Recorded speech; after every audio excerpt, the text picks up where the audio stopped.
বড়োদেরকে প্রণাম আর ছোটোদেরকে ভালোবাসা জানিয়ে আমি শিপ্রা মজুমদার আজকে আবার একটা নতুন রেসিপি নিয়ে তোমাদের কাছে চলে এসেছি। আশা করি রেসিপিটা তোমাদের ভীষণ ভালো লাগবে। তাহলে দেখতে শুরু করা এখন থেকে। আজকে আমি তোমাদেরকে কি দেখাতে চলেছি দেখো বন্ধুরা, এখানে আমি দুটো আলু খোসা ছাড়িয়ে নিয়েছি।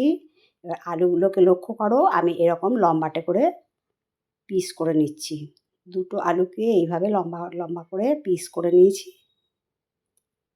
এবার নিয়ে নিয়েছি কিছুটা কুমড়োর ওপর পোর্শনটা আমি ছুরির সাহায্যে ভালো করে ছাড়িয়ে নেব। তোমরা ইচ্ছা করলে এই রেসিপিটা কাঁচা কুমড়ো দিয়েও করতে পারো। আমি একটু মাঝারি রকমের কুমড়ো দিয়ে এই রেসিপিটা তৈরি করে তোমাদেরকে দেখাচ্ছি।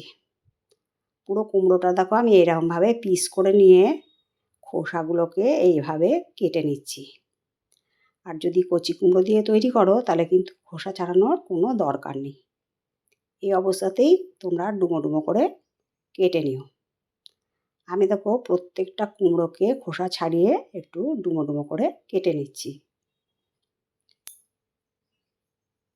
আজকে আমি তোমাদেরকে সম্পূর্ণ নিরামিষ ভীষণ সুন্দর স্বাদের একটা কুমড়ো আর আলু দিয়ে রেসিপি তৈরি করে দেখাবো, সম্পূর্ণ নিরামিষ।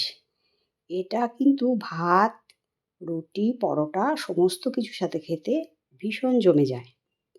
দেখো আলু আর কুমড়োটা একটা প্লেটের মধ্যে তুলে রাখলাম। এবার পরিষ্কার করে ধুয়ে নিয়ে আসবো। এরপরে দেখো একটা শুকনো খোলায় 1 চামচ 5 ফোড়ন দিয়ে হালকাভাবে এটাকে ভেজে নেবো। এই সময় কিন্তু আঁচটাকে আমি সিম করে রেখেছি। এই ফোড়নটা যেন পুড়ে না যায় সেই দিকে নজর রাখতে হবে, সেই জন্য হালকাভাবে এটাকে ভেজে নিচ্ছি। তোমরা দেখতে পাচ্ছ কালারটা একটু চেঞ্জ হয়েছে। এরপরে আমি এটাকে একটা প্লেটের মধ্যে ঢেলে নিলাম। এটাকে একটু ঠান্ডা করে নেব। দেখো কড়াইটা আবার বসিয়ে দিয়েছি। তারপরে এর মধ্যে সর্ষের তেল দিয়ে দিচ্ছি। এখানে প্রায় 3 টেবিল চামচ সর্ষের তেল দিয়ে দিলাম। এই রান্নাটা সর্ষের তেল দিয়ে করলে খেতে কিন্তু ভীষণ ভালো লাগে। এর মধ্যে একটা শুকনো লঙ্কাকে দুভাগ করে ফাটিয়ে দিয়েছি আর দুটো তেজপাতা আর সামান্য পরিমাণ হিং দিলাম। খুব সুন্দর করে এটাকে ভেজে নিতে হবে। আঁচটাকে এই সময় সিম থাকবে যাতে না ফোড়নটা পুড়ে যায়, তাহলে কিন্তু হিংটা একদম তিতো হয়ে যাবে। এরপরে ফোড়নটা হয়ে যাওয়ার পরে আমি সম্পূর্ণ আলুটাকে ছেড়ে দিয়ে ভালো করে ওপর নিচ নাড়িয়ে চাড়িয়ে একটু সময় ধরে ভেজে নিচ্ছি। এখন কিন্তু আমি এই সময় লবণ দেব না। দেখো বেশ কিছুক্ষণ নাড়িয়ে চাড়িয়ে এরপরে আমি একটা ঢাকনা চাপা দিয়ে রাখলাম যাতে আলুটা খুব সুন্দর করে তাড়াতাড়ি সেদ্ধ হয়ে যায় আর ভালো করে ভাজাও হয়ে যায়। এভাবে ঢাকনা চাপা দিয়ে দিয়ে রান্না করে নিলে কিন্তু খুব সহজেই রান্নাটা হয়ে যায়। আর এখন যেহেতু আমাদের গ্যাসের খুব প্রবলেম হচ্ছে, গ্যাসের সিলিন্ডার পেতে আমাদের ভীষণ কষ্ট হচ্ছে, তাই আমরা বন্ধুরা রান্নাগুলো যদি সিম আঁচ করে ঢাকনা চাপা দিয়ে রান্না করি তাহলে কিন্তু খুব সহজেই রান্নাটা হয়ে যায় আর গ্যাসের খরচাটাও কম হয়। সম্পূর্ণ কুমড়োটা ছেড়ে দেওয়ার পর আবার ভালো মতন করে নাড়িয়ে চাড়িয়ে এইভাবে রান্নাটাকে বেশ কিছুক্ষণ ধরে করে নেওয়ার পরে আমি এরপরে একটা ঢাকনা চাপা দিয়ে রাখলাম। রান্নাটা আপাতত এখন আমি ঢাকনা চাপা দিয়ে দিয়েই করব। দেখো বেশ কিছুক্ষণ ঢাকনা চাপা দিয়ে রেখেছিলাম, মিনিট 4-5। কুমড়ো গায়ে বেশ রং ধরে গেছে, আলুটাও বেশ অনেকটাই সুসিদ্ধ হয়ে গেছে। এরপরে একটা বড় সাইজের টমেটোকে একটু গোটা গোটা করে কেটে নিয়েছিলাম, মানে যেটাকে ডুমো ডুমো সাইজ বলে সেই রকম করে কেটে নিয়েছিলাম। আর দুটো কাঁচা লঙ্কা আমি চিড়ে মাঝখান থেকে দিয়ে দিলাম। টমেটো দিয়ে আর কাঁচা লঙ্কার চেরা দিয়ে ভালো মতন করে নাড়িয়ে চাড়িয়ে এবার আবার কিছুক্ষণের জন্য ঢাকনা চাপা দিয়ে রেখেছিলাম। তারপর ঢাকনা চাপা খুলে তোমাদেরকে দেখিয়ে দিচ্ছি টমেটোটাও বেশ অনেকটাই নরম হয়ে গেছে। এতক্ষণ আমি কিন্তু লবণ দিইনি। এরপরে আমি 1 চামচ লবণ দিয়ে দিলাম। লবণটা দিয়ে ভালো করে নাড়ি চাড়িয়ে নেব। লবণটা দেওয়ার পরে কিন্তু সবজিটা খুব তাড়াতাড়ি সেদ্ধ হয়ে যাবে।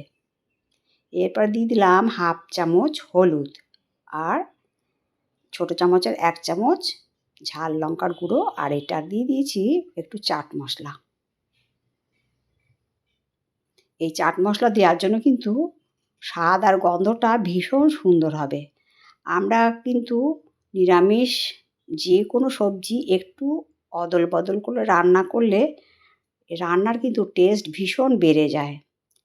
এরপরে মশলা দেওয়ার পরে আমি ভালো করে নাড়িয়ে চাড়িয়ে 1 বাটি জল দিয়ে দিলাম, উষ্ণ গরম জল দিয়ে দিলাম। এবারে এই জলটা দিয়ে রান্নাটা কিন্তু অনেকক্ষণ ফুটিয়ে নিতে হবে। তারপরে দিয়ে দিলাম 1 চামচের মতন চিনি। চিনিটা দিলাম স্বাদটা ব্যালেন্স করার জন্য। এইভাবে ভালো করে নাড়িয়ে চাড়িয়ে সুন্দর করে 2-4 মিনিট একটা ঢাকনা চাপা দিয়ে রান্না করতে দিলাম। আর এদিকে দেখো একটা হামানদিস্তা নিয়ে নিয়েছি, তার মধ্যে ঠান্ডা করে রাখা 5 ফোড়ন ভাজাটা নিয়ে একটু দরদরে গোটা গোটা করে একটুখানি এভাবে ঘুরিয়ে ঘুরিয়ে বেটে নিতে হবে। তোমরা ইচ্ছা করলে এটাকে মিক্সি দিয়েও গুঁড়ো করতে পারো, কিন্তু লক্ষ্য রাখতে হবে যেন এরকম দরদরে ভাব হয়। আমার মশলাটা রেডি হয়ে গেল। এরপরে আমি ঢাকনাটা খুলে নিলাম। কুমড়ো আলুর তরকারি ঢাকনাটা খুলে নিয়ে তোমাদেরকে দেখিয়ে দিচ্ছি। আলুটা দেখো কত সুন্দর সেদ্ধ হয়ে গেছে, কুমড়োটাও কিন্তু খুব সুন্দর এরকম নরম হয়ে গেছে। কুমড়ো যাতে গলে একদম যায় না সেই দিকে তোমরা কিন্তু লক্ষ্য রাখবে, কেননা এই তরকারিটা একদম গলে গেলে খেতে কিন্তু একদম ভালো লাগে না। যাই হোক, নাড়িয়ে চাড়িয়ে এবারে ভাজা মশলাটা দিয়ে দিলাম, দিয়ে আবার ভালো করে খুন্তি দিয়ে ওপর নিচ করে মশলাটাকে মিশিয়ে নিতে হবে। তাহলে বন্ধুরা, আজকের রেসিপিটা যদি তোমাদের ভালো লাগে তবে লাইক, শেয়ার, কমেন্ট আর সাবস্ক্রাইব করে আমার চ্যানেলের পাশে থেকো। আর যদি কোনো নতুন বন্ধু এসে থাকো অবশ্যই বেল বাটনটা অন করে দিও, আর তাহলে সমস্ত নোটিফিকেশান তোমাদের কাছে পৌঁছে যাবে। সবশেষে আমি এর মধ্যে দিয়ে দিলাম 1 চামচ সর্ষের তেল। এই তেলটা দেওয়ার জন্য কিন্তু রান্নাটা একটা অন্য মাত্রা পেয়ে যায়। একদম অন্য ধরনের একটা রেসিপি আজকে তোমাদের কুমড়ো আলুর নিরামিষ সবজি রেসিপি তোমাদেরকে তৈরি করে দেখালাম। যারা কুমড়ো খেতে পছন্দ করো না তারাও কিন্তু আঙুল চেটেপুটে এই তরকারিটা খেয়ে নেবে, এই গ্যারেন্টিটা কিন্তু তোমাদের কাছে আমি দিচ্ছি। বেশ কিছুক্ষণের জন্য আমি এটাকে ঢাকনা চাপা দিয়ে রাখার পরে আমি একটা প্লেটের মধ্যে সুন্দর করে